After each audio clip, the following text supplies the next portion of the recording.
comment tu vas? Écoute, je vais très bien. Merci pour ton invitation. Non, mais il n'y a pas de quoi. Écoute, bienvenue dans Skills by Design Inc.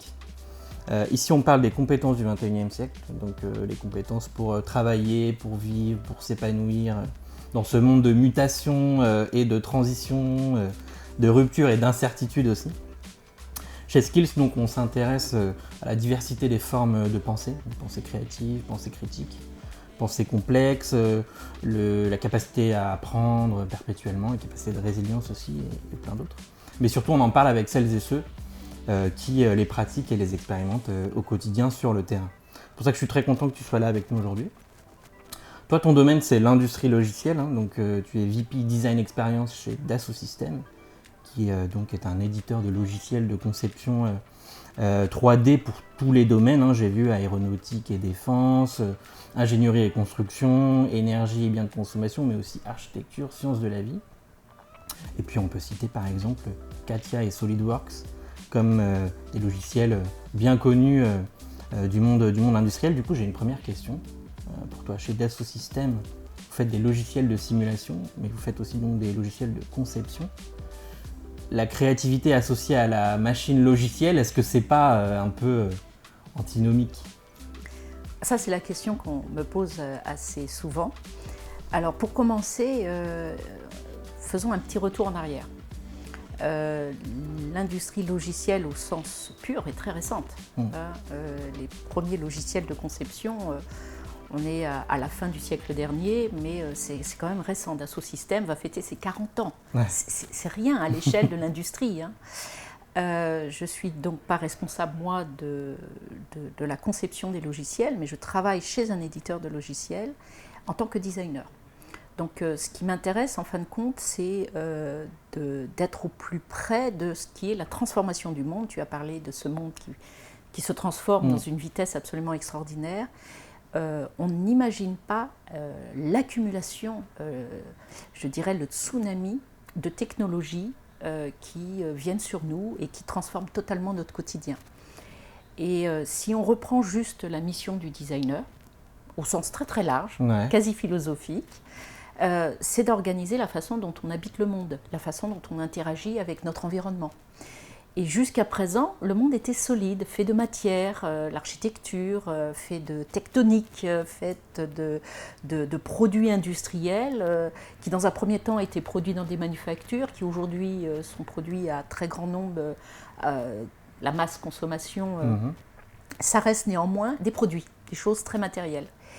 Et ce que le software, où je vais utiliser un autre mot français, l'informatique et l'informatisation. Parce que c'est très puissant. Ça contient le mot information et ça contient donc l'idée d'une économie de l'information. On a eu une économie de la matière, des matières premières d'abord, des matières énergétiques, le pétrole qui a transformé la deuxième révolution industrielle. Et aujourd'hui, on vit véritablement dans une transformation du monde par l'information. C'est pas de la matière, c'est de l'information. Malgré tout, le vivant vit et traite l'information.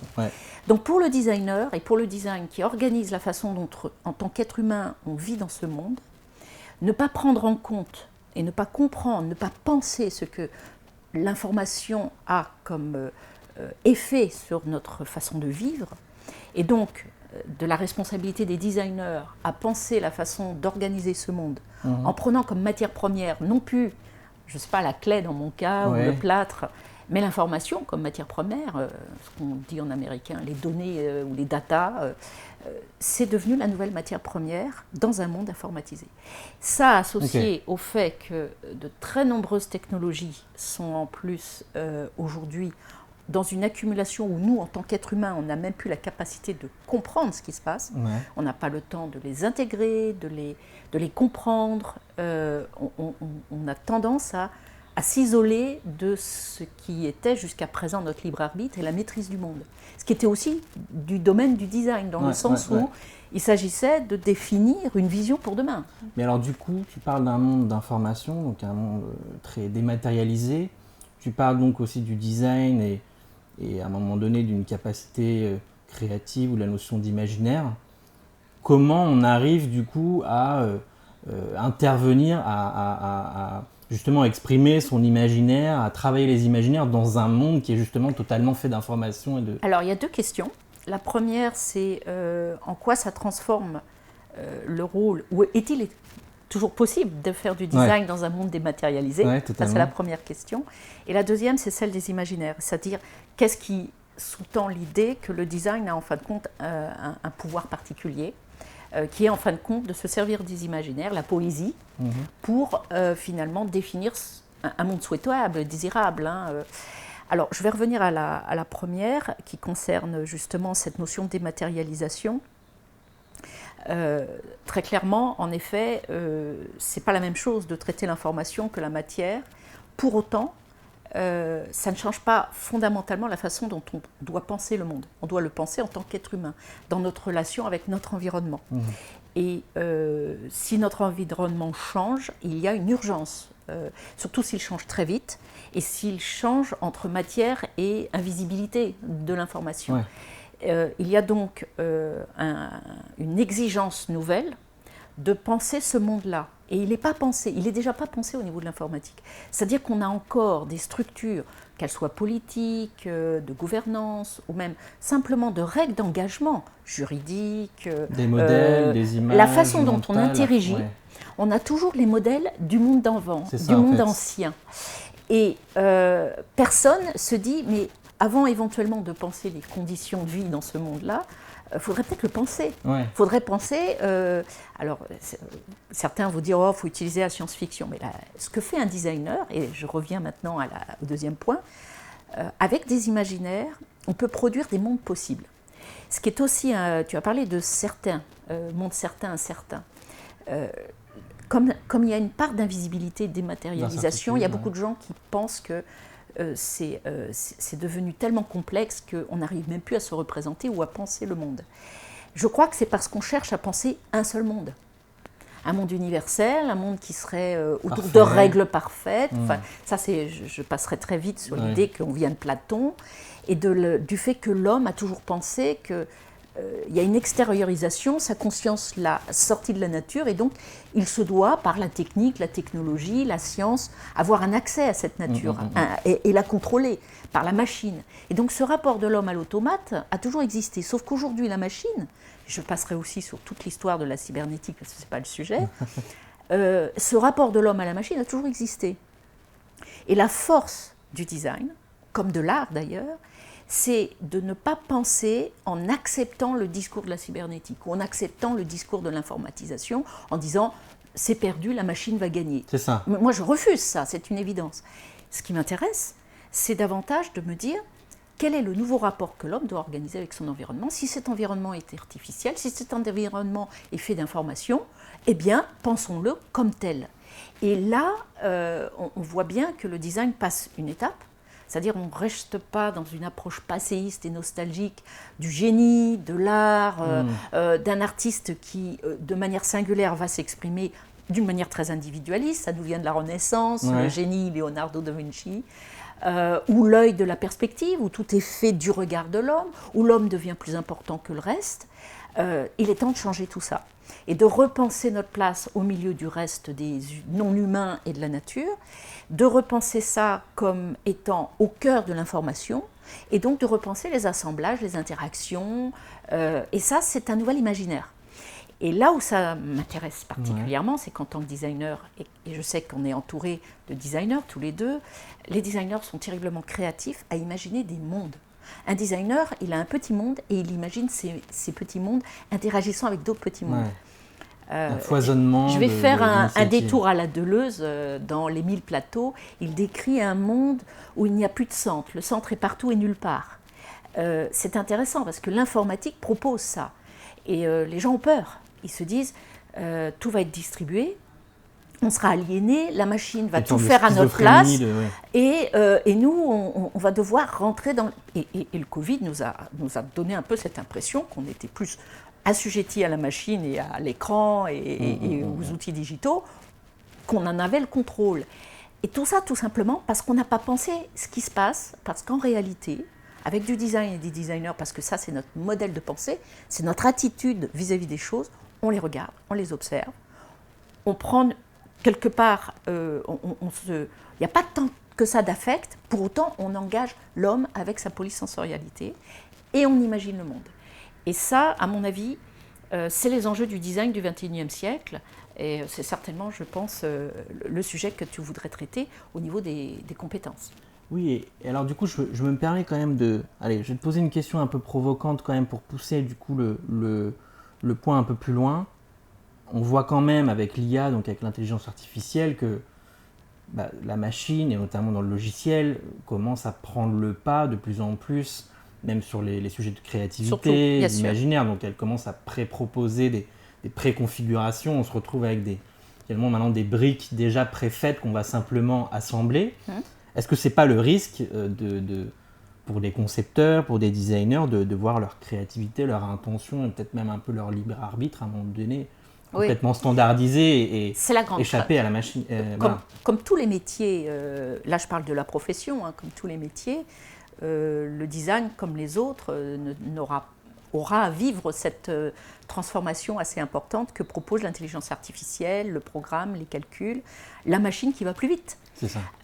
C'est une évidence. Mais ce qui va être transformé dans le métier du designer, ce sont les choses qui sont de l'ordre de la règle. Tu dis des éléments qui existent et qu'on réplique. Sauf que le métier du design, ça n'a jamais été de répliquer. Jamais. Ouais. Le métier du design, c'est de proposer à chaque fois une poésie nouvelle, une régénération. J'aime beaucoup ce terme de régénération, c'est-à-dire qu'à chaque nouveau problème, on rejoue tout. On rejoue les catégories, les abstractions, et on se repose à chaque fois les problèmes en vue de proposer un nouvel assemblage qui est cohérent. On parlait de l'accélération du monde et l'accélération des technologies. On n'a pas le choix. Je pense même qu'aujourd'hui, et ça c'est ce que propose l'ingénierie, et c'est ce qui se faisait dans le monde stable, qui consistait à faire les best practices, le reuse, voilà. Je prends un pattern et je le réapplique. Je pense que le monde va tellement vite aujourd'hui, et les capacités de calcul sont tellement plus rapides que l'homme, que même cette idée du reuse est inadéquate. Et donc on pense mal, et il se trouve que l'intelligence artificielle, elle est intelligente à refaire ce qu'on a déjà fait. Ouais. Donc je n'ai absolument, mais alors, aucun doute. Pas d'IA créative. La question qui se pose, vraiment, c'est que l'IA est là, elle est là pour rester. Les machines, les robots vont faire tout ce qui est produit. L'homme sera détaché de la machine pour la machine physique, mécanique. Aujourd'hui, on a en face de nous une machine informatique, au sens très générique, et on n'a pas encore compris le dialogue qu'on va devoir établir avec elle. Okay. Je prends un exemple très... Marx avait pensé cette relation de l'homme à la machine au XIXe siècle, à la deuxième révolution industrielle. Qui aujourd'hui serait le philosophe ou la personne qui penserait à l'image de Marx la relation de l'homme à la machine numérique ou à la machine informatique?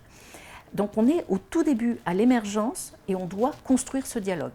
Et donc ça passe par des designs chercheurs, des designers chercheurs, qui vont penser cette fonction qu'a le design, à penser la façon dont l'homme vit dans son environnement, dans un environnement où l'informatique est hyper rapide. Et donc c'est ce dialogue. C'est ce que donc je cherche à faire au Design Studio. On a fait des projets, le dernier en date qui a beaucoup marqué les esprits, qui était un partenariat, une collaboration avec Patrick Join, pour imaginer énormément de contraintes, dont des contraintes écologiques, des contraintes de pliage, des contraintes de print, pour réaliser finalement un objet pour lequel on aurait établi un dialogue avec l'intelligence artificielle. L'idée, c'est pas de dire « fais-moi une chaise ouais. », c'est si tu sais faire ça plus vite que moi, comment moi je vais redessiner une chaise. Comment je vais collaborer avec cette machine en fait. À partir du moment où la machine me permet d'accélérer, me produire dans la minute à partir d'une définition d'un design space, 3000 propositions qui m'auraient fallu péniblement 1 mois pour en faire 3, ben ça veut dire que ce n'est pas là que je vais mettre mon attention. Je vais demander à la machine de m'aider là, et je libère mon esprit, et je vais me permettre finalement d'intégrer finalement cette nouvelle abstraction que la machine me propose pour faire autre chose, pour faire quelque chose qu'on n'a pas encore pensé. Ça pourrait débloquer finalement des formes de créativité nouvelles en fait. Alors, vous connaissez Gamorin, tout le monde en parle, la complexité, le complexus qui est en face de nous, et Berthoz le dit très bien, il faut arriver à un concept de simplicity, c'est-à-dire de simplifier la complexité. Il s'agit de finalement se redéplacer, se déplacer, aborder cette complexité que l'informatique nous produit, parce que l'informatique est aussi bien, j'avais cité Stigler, le pharmacon, la solution, et le poison et le remède. Et je crois que c'est le remède, à condition bien évidemment, de ne pas rentrer dans le discours de la cybernétique et de se dire la machine remplace l'homme, pas du tout. La machine est le partenaire de l'homme, à l'homme de penser avec la machine. Très clair, très très clair.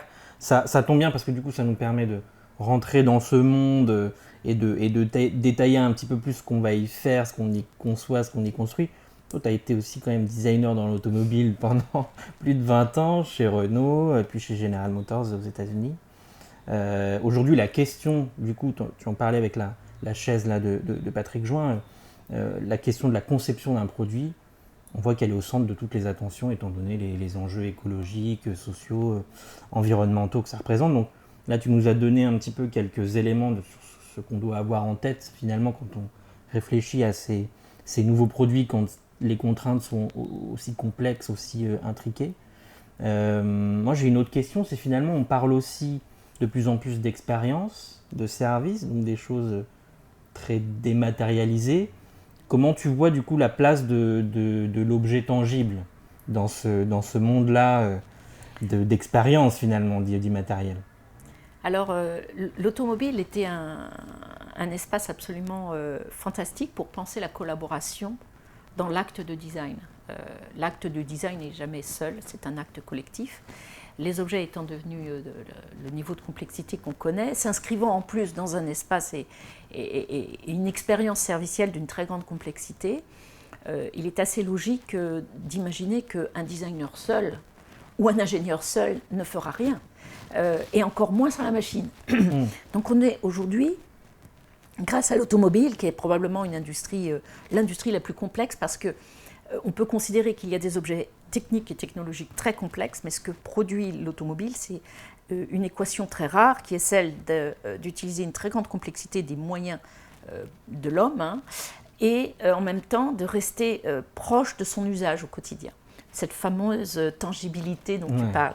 C'est que l'homme reste tangible, et donc la question de l'expérience, c'est comme la question de l'informatisation, ça redistribue les points de contact expérientiels qu'on peut avoir avec les objets, qui est un vrai sujet de design. Et si auparavant, lorsque les objets étaient, je dirais, neutres, ne communiquaient pas, restaient finalement des pièces physiques, le styliste, le designer styliste, dont je fais partie, que j'ai encadré ce type de design management pendant plusieurs années, interagissait avec l'ingénieur mécanique, qui lui gérait le système mécanique de l'auto, ses fonctions premières. Aujourd'hui, les voitures sont autonomes, elles sont connectées, on les partage, donc elles s'inscrivent comme terminaison tangible dans une infrastructure, mais 1000 fois plus large d'un système de commande, de programmation, de mobilité, de juste à temps, de partage. Et donc, typiquement, cette forme de tangibilité reste toujours présente, mais elle s'efface totalement vis-à-vis d'une autre approche du design qui est de gérer l'expérience globale. Et ça pour une raison très simple, c'est qu'à l'époque, quand les stylistes devaient travailler avec des ingénieurs qui faisaient l'architecture de la voiture, si on ne négociait pas avec eux style, enfin la surface, la peau, le signe, le design de la voiture, avec eux dans l'architecture, on avait des objets assez horribles, assez difficiles à vendre. Et ça s'est fait en plusieurs années. On s'est dit, c'est une collaboration des deux parties. Ça pour marquer l'identité. L'un ne mange pas l'autre, c'est véritablement nécessaire de collaborer. Aujourd'hui, pour l'expérience, c'est la même chose.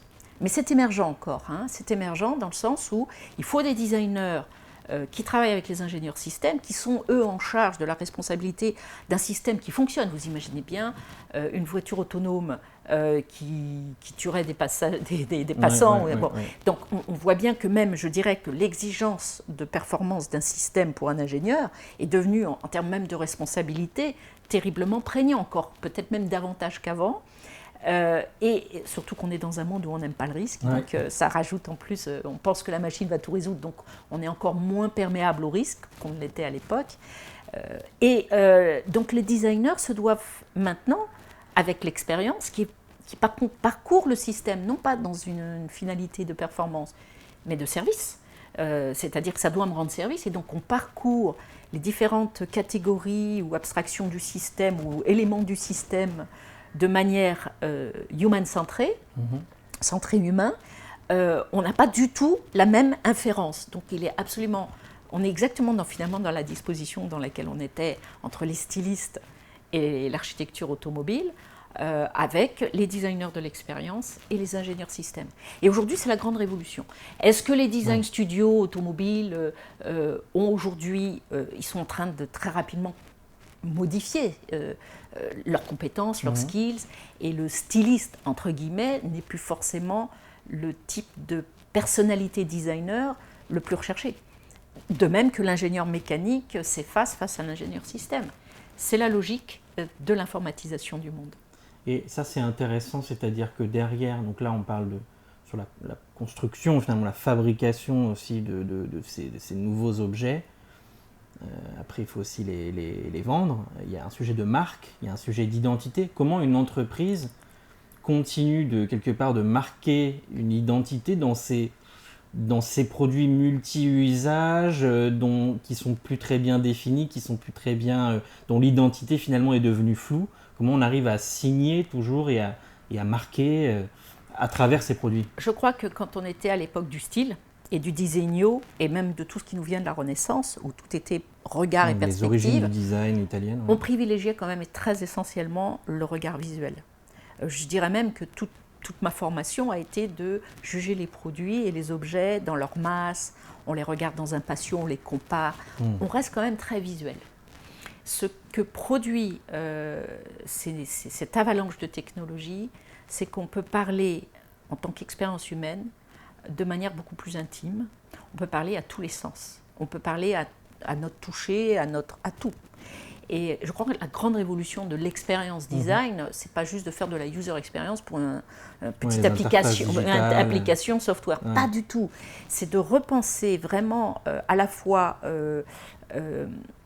dans la partie conceptuelle, c'est-à-dire interaction cognitive avec l'objet qui lui-même a une connexion, son intelligence artificielle, mais une forme d'intelligence prévisible, mais qui nous aide, Siri ou autre. Et derrière, il n'en reste pas moins que nous sommes faits de chair, de sens, et tous ces éléments de la phénoménologie de l'expérience sont maintenant activés. Et donc, les objets sont peut-être dématérialisés. Donc, la partie traditionnelle de l'expression d'une marque qui était dans les signes, au sens fort du terme, que l'on représentait visuellement, sont maintenant transformés en infosignes, quelque part. Multisensoriels. Des infosignes qui sont en fin de compte une information. Et donc, c'est là où ça devient absolument critique. Parce que, comme on n'a pas encore bien compris les structures de l'entreprise, de la société, même de là où on vit en France, on n'a pas compris les enjeux de ce qui se passait dans notre quotidien, que le monde est artificiel et qu'on interagit tous les jours avec un mix d'informations et de matières. Comme c'est pas bien pensé, on garde les catégories de l'ancien monde pour réfléchir à ça. Et là, on a un vrai problème. Et c'est ça qu'on vit en ce moment, dans cette transition. C'est-à-dire, on dit, on se sent mal, l'homme a le travail est fragmenté, on ne trouve plus de sens dans ce qu'on fait. On se sépare du terrain. Mais c'est parce qu'on n'a pas envisagé ce mix. Si demain, des ingénieurs systèmes, des juristes aussi, parce qu'il va falloir penser les écosystèmes de manière différemment. Quand le centre est partout, il est où alors? Et qui décide? À la responsabilité est à qui? Qui fait le tiers garant de tout ça? On ne sait plus. Donc il faut redéfinir ça ensemble. Et donc du coup, on va se redéplacer dans un nouveau monde qui est fait peut-être de multimonde, dans lequel on va éventuellement essayer de négocier cette nouvelle qualité de vie, de ce nouveau vivre ensemble. Nouveau vivre ensemble. Et ça, c'est très clairement une mission que le designer doit se donner, c'est-à-dire comment j'organise, j'assemble de manière cohérente, ça veut dire pour faire du sens, mais aussi de manière harmonieuse, au sens de moi en tant qu'humain, avec un corps fait de chair, avec une limite, j'interagis avec un monde illimité. On parlait des logiciels, de la simulation, des univers virtuels. On dit, oui, ça va nous permettre de nous représenter le monde de demain. Il faut d'abord se penser comme élément fini. Nous deux, on ne se mélange pas. Dans le virtuel, on pourrait, sans problème. Ça questionne quand même qui on est. Du coup, on voit que l'industrie donc, est en pleine transformation, comme tu le dis. On passe d'une industrie de la production à une industrie du sens. On passe aussi du coup d'une économie qui était celle du désir individuel à une économie du lien, de la relation. Et du coup, moi, ce que je me dis, c'est que c'est quand même difficile, comme tu le dis, il faut le penser, mais comment on fait ? C'est quoi les savoirs ?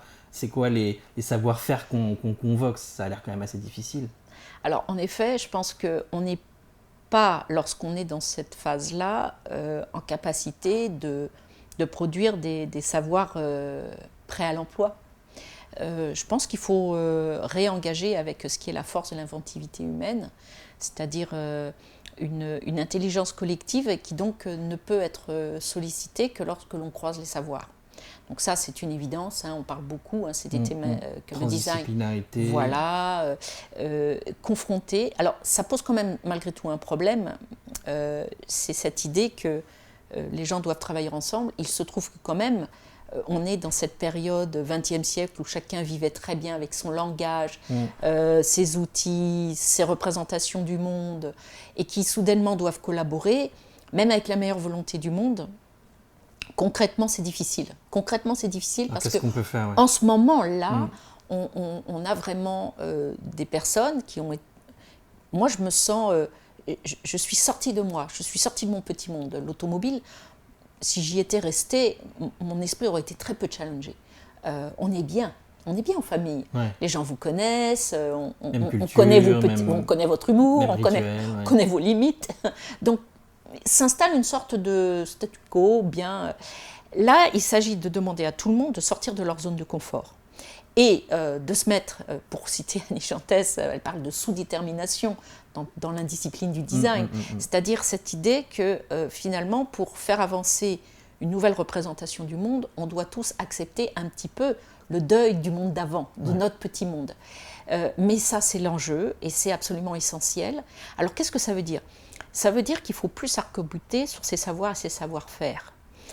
Par contre, il faut les maintenir. Il faut qu'on vienne comme on est, c'est-à-dire qu'il n'y a pas de raison que le fait d'avoir appris le dessin, toutes ces formations artistiques que le designer absorbe dans les premières années de sa formation sont absolument essentielles parce qu'elles forment son esprit. C'est ce qui fait l'attitude du design vis-à-vis des choses, l'observation, ce regard très... non objectif, subjectif, mais relativement neutre, c'est-à-dire tout n'est pas sujet, je suis sujet interagissant avec l'environnement. Ces approches-là sont celles dont on a besoin. Donc le designer a à la fois une méthode et une approche, une attitude à porter auprès des autres disciplines qui, elles, sont dominantes et pensent encore avec les catégories du monde d'avant. Donc c'est elles qui finalement résistent à cette transformation. Mais en plus, j'oserais dire qu'on a des besoins transversaux d'animation de ces réseaux de savoir et c'est pas prétentieux, je le dis très sincèrement. Je pense qu'en plus le designer a une autre valeur en plus de sa propre compétence, c'est celle d'être en creux, de pouvoir et de permettre l'animation des autres savoirs et des autres savoir-faire. Faire le lien. Exactement. Et donc, on voit bien que certains parlent du rôle politique du design. En réalité, c'est que si le monde changeait et qu'on était un petit peu moins pyramidal, top-down, ceux qui savent, qui cascadent aux managers, aux opérationnels, parce qu'ils savent. Ça, c'est le Moyen-Âge, puis la Renaissance, parce que les savoirs étaient concentrés auprès d'une toute petite élite. Avec l'informatique, c'est plus vrai.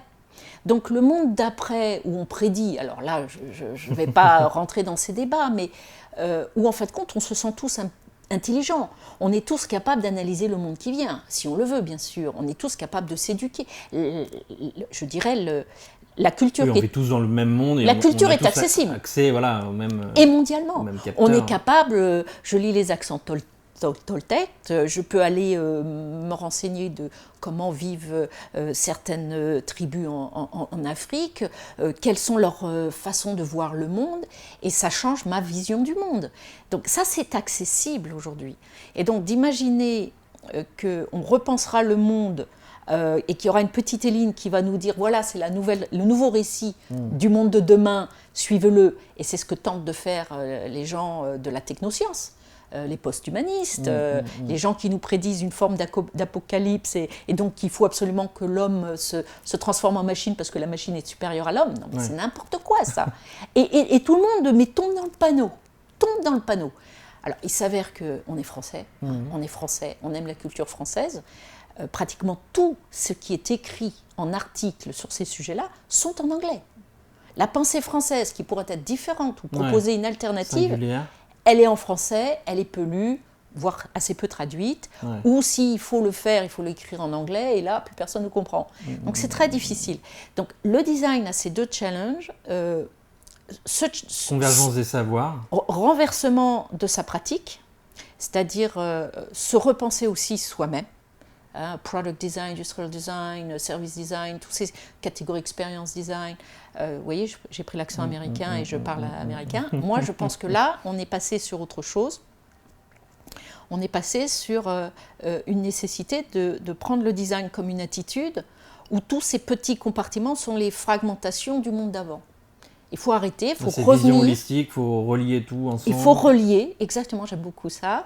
Il faut relier et donc, si on avance tranquillement sur à la fois les enjeux de l'enseignement du design, mais aussi de la place du design en entreprise, on voit directement ce que ça représente parce que les entreprises n'ont pas intégré le design comme catégorie stratégique de leur transformation.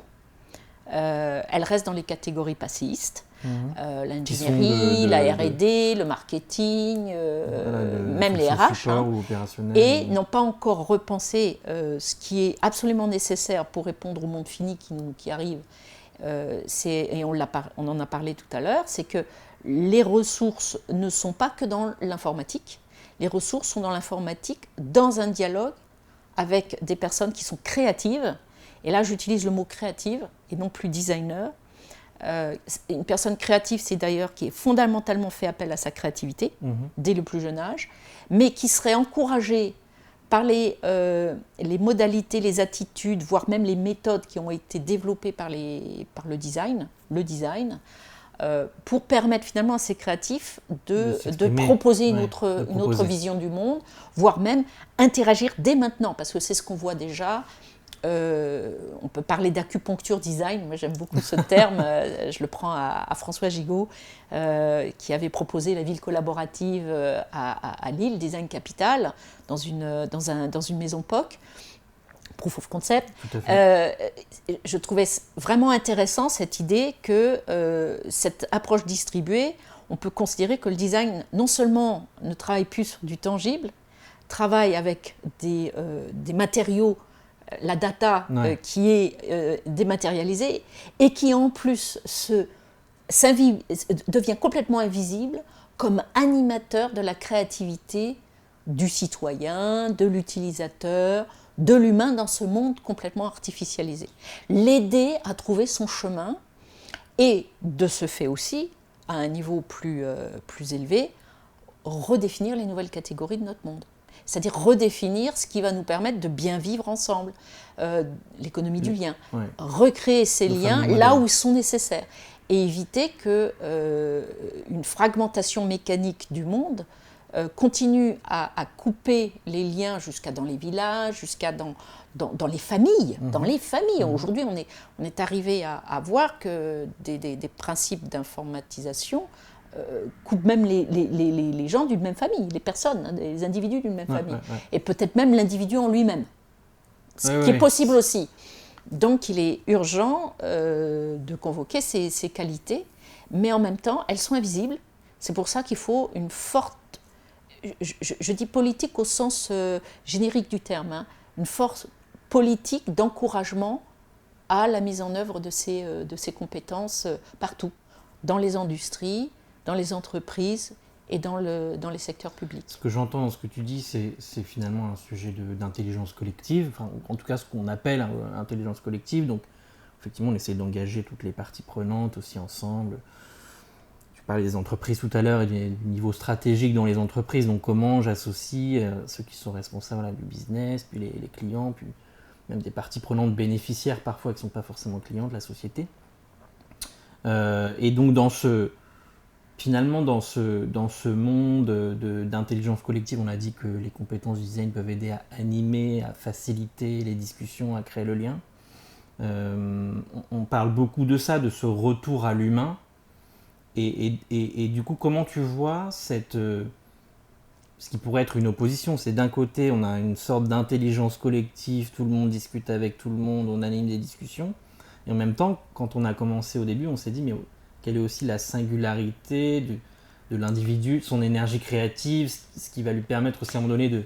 Alors, ces deux choses-là s'opposent un peu finalement.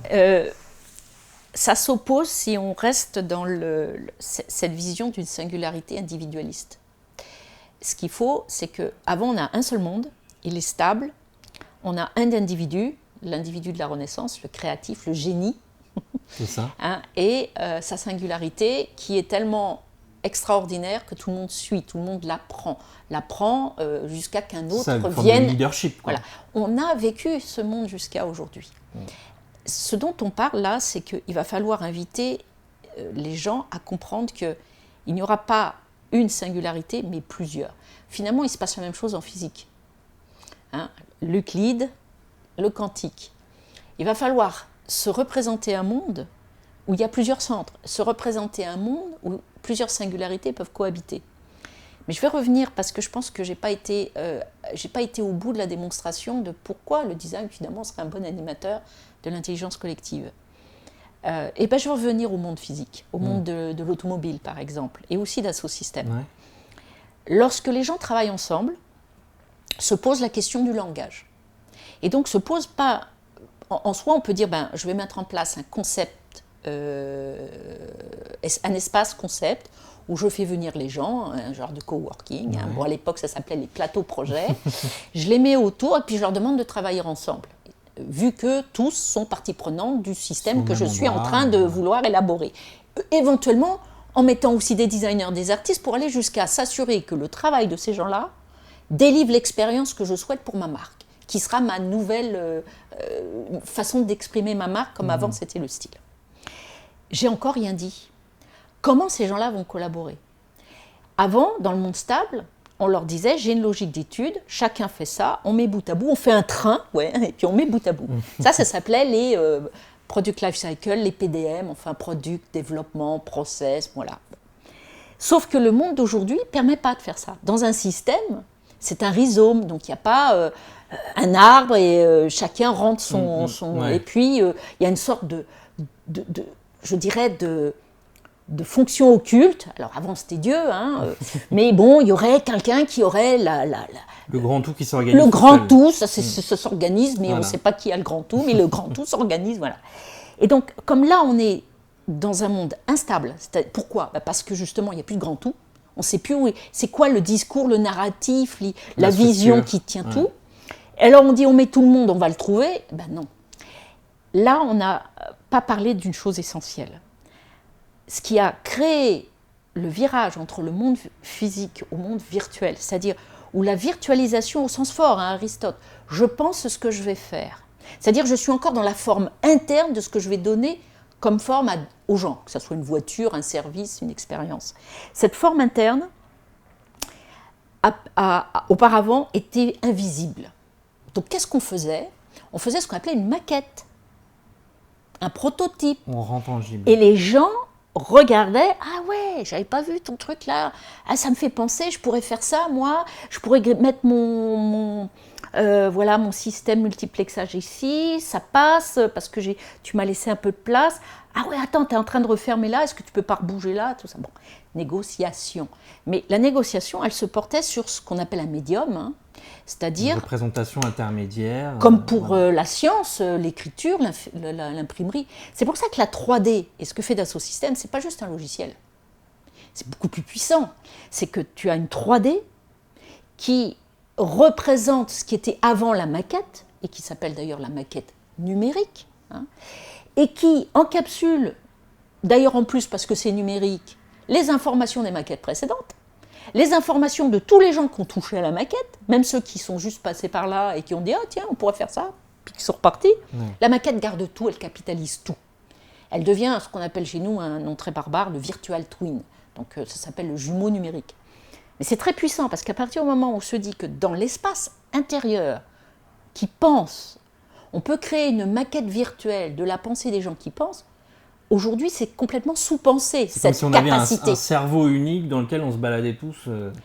Et la difficulté, c'est que jusqu'à présent, c'est comme pour à l'époque où les textes étaient réservés à une élite, aujourd'hui il n'y a qu'une toute petite élite qui agit sur ces maquettes numériques virtuelles. Parce que, auparavant, déjà, même la maquette de l'avion, la maquette de la voiture, c'était les ingénieurs, les designers, les marketeurs un peu, mais voilà. Mais le gars qui allait dans la succursale Renault, on ne lui demandait pas son avis sur la maquette. Donc déjà, ça a changé. Aujourd'hui, comme la maquette est virtuelle, on se dit, mais pourquoi on n'ouvre pas à plus de personnes l'interaction qu'on peut avoir? Et là, c'est très important, parce que du coup, on est en train de faire se réunir sur un même temps et un même espace, sans limite, les concepteurs et les gens qui utilisent, les utilisateurs. Toutes les parties prenantes finalement, oui. Alors, imagine, si tu transposes ça au niveau de la façon dont on pense un pays, c'est-à-dire qu'on pourrait très bien imaginer le jumeau numérique du pays où les gens qui savent créer les lois et les gens qui les veulent, il n'y aurait plus d'opposition, il n'y a plus besoin d'opposition. Et on teste tous les futurs possibles, comme tu disais tout à l'heure. Mais là où ça devient intéressant, c'est pourquoi la machine et l'informatisation a du sens, c'est qu'elle peut faire des récurrences, elle peut t'orienter mal ou bien, elle peut te simuler ce que tu penses qui est bien, mais qui finalement peut avoir un impact écologique absolument désastreux. Par exemple, elle peut très bien modéliser ce que représenterait l'arrêt quasi immédiat des pesticides versus la transition. Aujourd'hui, tout le monde fait ça, mais comme ça. Hein. Oui, au doigt mouillé. Alors, je ne dis pas qu'aujourd'hui, on sait le faire dans le numérique, mais on pourrait. Parce que je dirais qu'on dit souvent, quand on le pense, on va pouvoir le faire. Hein, okay? Quand on l'imagine, quand on le projette, je dirais intellectuellement, on peut le faire. Donc, je crois que les univers virtuels sont c'est la nouvelle renaissance. Dans le sens où, et ce n'est pas que Dassault Systèmes, hein, l'univers virtuel, c'est ce qu'a toujours fait un individu, un designer, il a son univers virtuel. C'est son espace, c'est son bureau, ses références, ses images mentales, ses expériences, ce qu'il aime, ce qu'il n'aime pas, ses expériences. Donc, cet espace qui était réservé seulement aux créatifs, et c'est pour ça qu'on disait que l'art était tellement important pour la société, parce que c'était le seul endroit où on critiquait tout. Le seul endroit où, parce qu'on était chez nous, on se permettait toutes les outrances. Okay, eh bien, on imagine que dans ces espaces collectifs, on pourrait avoir des espaces collectifs critiques, de controverses, voilà. Donc des univers virtuels. Aujourd'hui, les univers virtuels sont entre les mains des ingénieurs. Et c'est ça qui ne me plaît pas. Pourquoi ? Parce que les ingénieurs vont les utiliser dans une réplication des catégories qu'ils connaissent, les abstractions sur lesquelles ils ont un référent, pour se justifier vis-à-vis des économistes qui veulent absolument que ça donne le résultat qu'on a défini au début.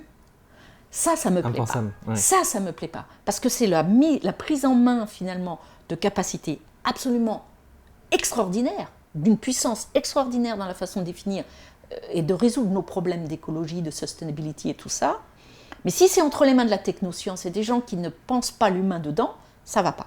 Donc c'est pour ça qu'il y a une urgence, c'est quasiment une urgence, de prévoir que des designers se saisissent des univers virtuels, mais de manière poétique, que les gens qui font comme Dassault Systèmes des univers virtuels convoquent les artistes, convoquent les designers dans ces univers virtuels.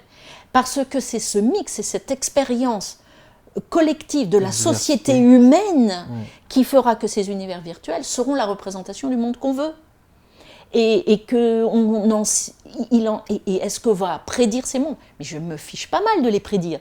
Ce que je veux, c'est m'assurer que les gens qui sont dedans soient la représentation du monde, dans sa diversité, avec les genres, avec les pensées, et éventuellement, qu'on essaye, ça va être le plus dur, qu'on sorte de notre forme de pensée universaliste occidentale. Ouais. Et qu'on convoque Invoquer même dans toutes ces les cultures. univers virtuels la pensée du peuple de Casamance, les visions je prends toujours Toltec parce qu'il y a les accords Toltec, mais ou bien voilà, toutes les visions du monde doivent être il y aura une vision qui s'imposera à tous, qui a été jusqu'à aujourd'hui. Je ne sais pas, personne ne s'en rend compte, mais comment vivaient les Japonais avant d'utiliser finalement les catégories de la pensée occidentale. Même les Chinois pensent comme des Occidentaux. Heureusement, il leur reste quand même des...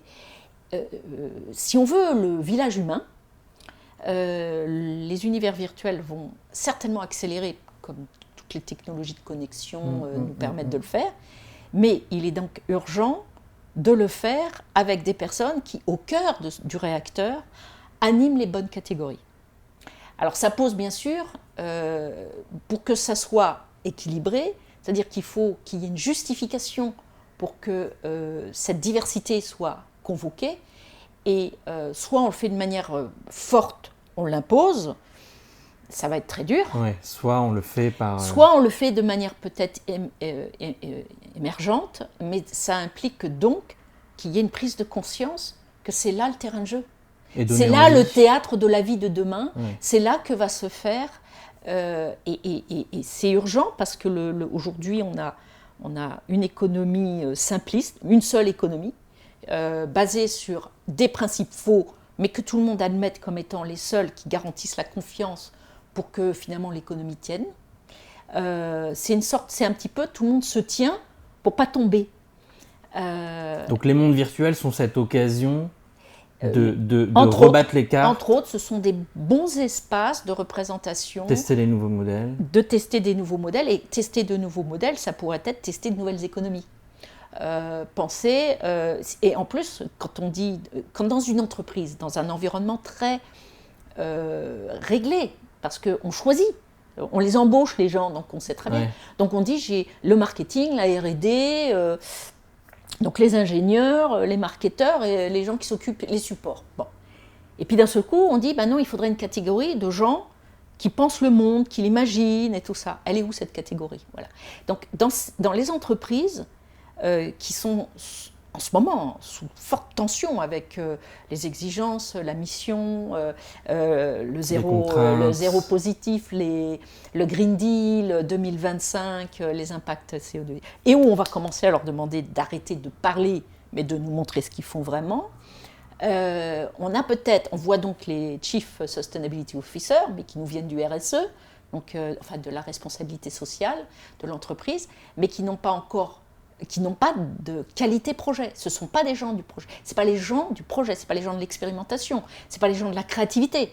Ce sont les gens qui viennent du monde, des catégories sociales d'avant. C'est ça, la Donc stratégie. il est urgent de mettre des directions de design dans les entreprises, mais pas pour faire joli le brand book, mais vraiment parce que pour donner à voir, pour dans incarner. un board, la stratégie doit être pensée, et pas parce que ça va apporter de la valeur ajoutée à la stratégie actuelle. Non, c'est juste parce qu'aujourd'hui, il n'y a pas une seule entreprise, petite, même une start-up, jusqu'à la grosse entreprise, qui est peut-être l'entreprise nationale, donc l'État, qui peut s'affranchir de l'idée de se penser de manière créative et en revisitant les anciennes catégories vis-à-vis duquel on pense au travail, on pense à l'emploi, on pense à la croissance. Alors il faut de la croissance pour l'emploi, parce qu'on ne pense pas quels sont les dispositifs de contribution de chaque individu et de chaque collectif, et dans quelle